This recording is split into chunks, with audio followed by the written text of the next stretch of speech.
Beautiful. I'm loving the shares in the well, and I'm quite blown away at the depth of them and the complexity, which I think is incredibly exciting. I think is actually the word. Is that we're going to have a lot of fun. I think we're getting into the really fun part of the work where we discover that it's not just about like this everyday world that we think is all that there is, even though I know you don't. But I think we just move forward in like a structure and a responsibility where we start to forget that really what's real is spirit first, heart first, and the physical world is sort of like secondary. And I think just watching you remember some of these stories is like the most fascinating part, because you can see that in some ways, on some level, you had to shut it down or you tempered it, and I don't feel that in your current shares. You're sharing about it and maybe how you handled it, and there's temperament there, but like with this beautiful compassion, to the self that, I didn't get that deep into my gifts at that time because of this was going on, or these people would have thought this or whatever. So anyway, I just really wanted to talk about like that on some level we're cracking open. And I think that that's a marker of when we start to let go of how everybody else is going to view it. And we circle back and we give it that sacred space, the time and the awareness to really see how we feel about it. And start to excavate that we haven't been supported. We need to put new scaffolding in there, new foundations, and new design. And what an honor it is for Sean and I to be able to be with such a talented and aware and loving group of women. So I just want to thank you for being you and the journey that you've shared with us. Let's just drop into our bodies a little bit more and let our breath breathe us. So let your breath breathe you. And you've had some awakenings. So they're not new. Some of you will say, well, this happened when I was 8 or this happened when I was 12. But when you circle back and give it space, you give it a stage, give it a voice, there's another level of something cracking open within you. And you don't want to just rush right by it, You want to stop and you want to wait and you want to listen. You want to feel. So let's not just look right past it to the next teaching. Let's think of it as an inner upgrade. Like it already came to us, but how can we really let it have a stage? Have it have its way with us? It's kind of like you let the light of your gift just sort of crack open, and it's a ray of light coming through like a little fracture. So let's again deepen the breath and make it a full breath this time. Good. Really let it out.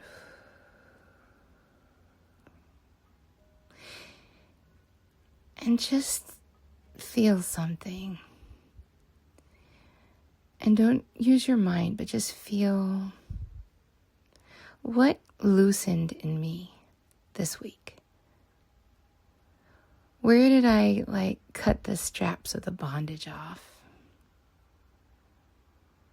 And what did I not catch myself reaching for? What did I not grasp on? When I usually would have this patterning, when did I change that patterning to a more fluid space? Good. And if you don't know exactly everything you feel about it, just get a sense of like the breaking free of the old way of doing things. what other people were going to think, how you had to reword things. There you go. That's good. Just stay with it.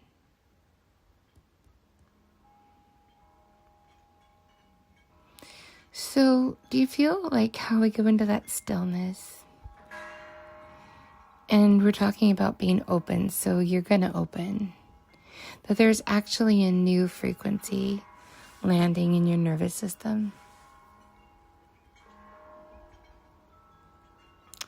So we're going to try to create a path for ourselves. Just breathe.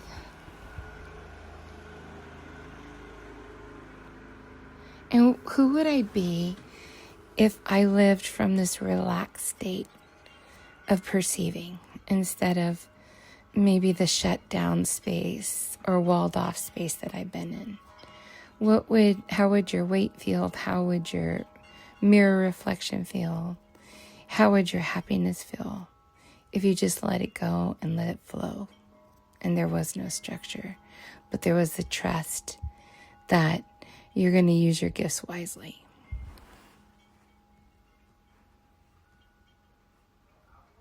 It's good. I can feel you opening.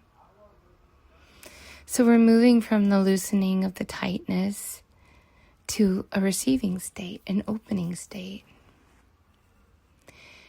Now I want you to think about a distinction that's going to kind of maybe make you feel and think differently. And it's the difference actually between looking for something and seeking, wanting, desiring, and then the openness of just trusting the universe with open hands and receiving. And it's interesting because most of us really only do know sort of that micromanaging, control, organizing, making things happen. And I don't think that's bad, but I think it's even really productive. But if we don't have a good balance with the receiving, it changes how valuable it is to you. Just think about letting it go, letting everything go.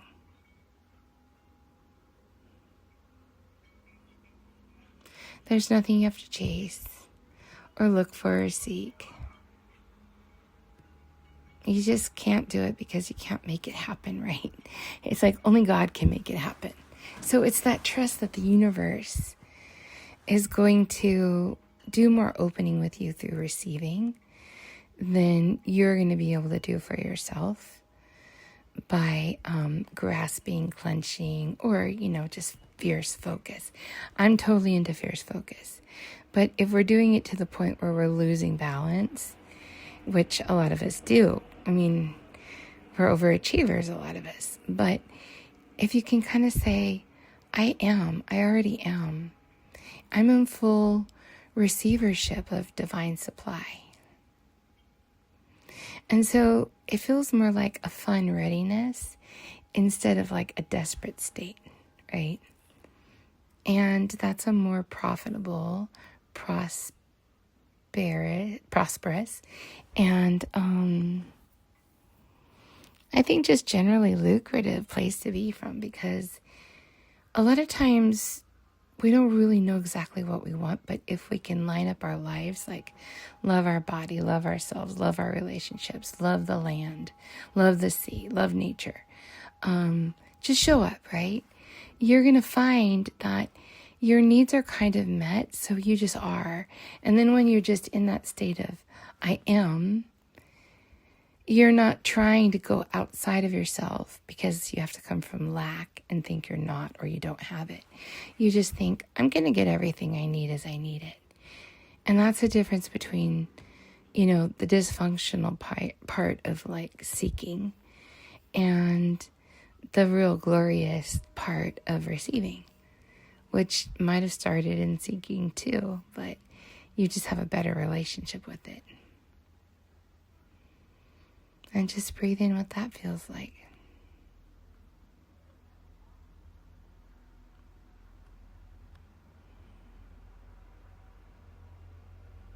And so as you just kind of come into that difference between clenching and grasping, and then hasty creating, you come to this place where my chakras are aligned. There's nothing that I need to ask for, but you can still ask. But it's like the universe is going to give you the perfect situation. Even if you asked for a specific perfect situation, the real perfect situation comes in when you're surrendered.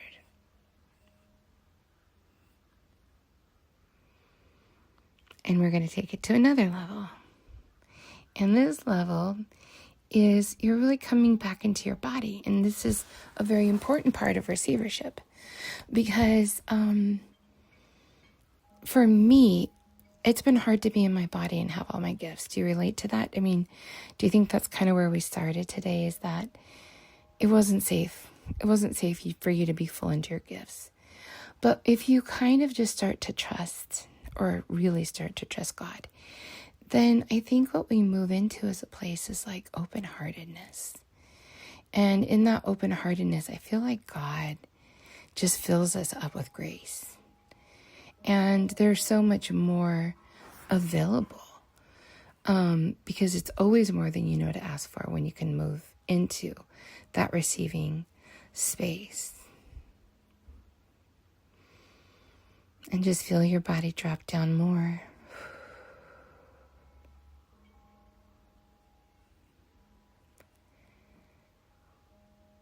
And do you feel guarded? Do you feel resistant? Because we've been talking about opening, but you might still feel guarded. Or do you feel open?